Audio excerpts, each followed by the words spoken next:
না না সাংবাদিক না, পরে লাগবে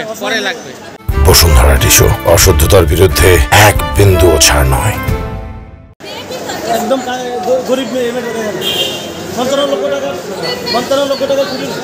না চুরি করে না চুরি করে তারা চেয়ে শুধু তার বাপ তার বাপ তার দাদা সবাই চুরি করে এই মেয়েটা কাঁদতে কাঁদতে মেয়েটা 15 দিন ধরে জেল কাটতে অর্থ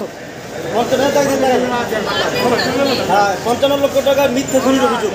যে উইনিকে বাসা থেকে চুরি করে নিয়ে গেছে আঞ্চলিক সম্পূর্ণ ফেক